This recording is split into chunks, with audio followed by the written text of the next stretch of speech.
நம்ம day to day லைஃப்ல நிறைய பேர் நம்ம மேல கோவப்பட்டு ஹார்ஷான வேர்ட்ஸ் யூஸ் பண்ணி ஹர்ட் பண்ணுவாங்க. அப்போ ஒன்று நம்ம அதுக்கு ரிட்டன் ஃபைட் பண்ணுவோம், அப்படி இல்லைன்னா அந்த வேர்ட்ஸை நமக்குள்ளே எடுத்துக்கிட்டு கவலைப்படுவோம். ஹேவ் யூ எவர் ஒண்டர்ட் ஏன் அந்த வேர்ட்ஸ் நம்மளை அவ்வளோ ஹர்ட் பண்ணுதுன்னு? Before getting into it, this is with me SK.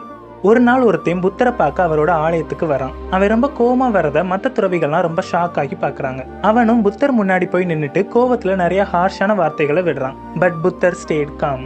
மற்ற துறவிகள்லாம் மாஸ்டர் இப்படி பேசுறான்னு கோவமாகி அவனை டிஃபெண்ட் பண்ணி வெளியேற்றலான்னு அவன் கையை பிடிச்சி இழுக்கிறாங்க. பட் புத்தர் அப்படி பண்ணாதீங்க, ஸ்டே காம்னு மற்ற துறவிகளை ஸ்டாப் பண்ணிடுறாரு.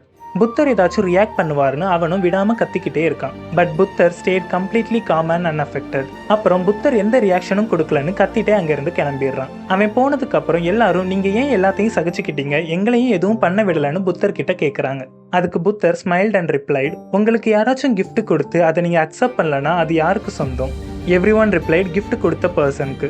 புத்தர் கண்டினியூட், உங்களுக்கு ஒருத்தர் லெட்டர் அனுப்பி நீங்க அதை ஓப்பன் பண்ணி படிக்கலன்னா அதுல இருக்க வார்த்தைகள் உங்களை அஃபெக்ட் பண்ணுமா?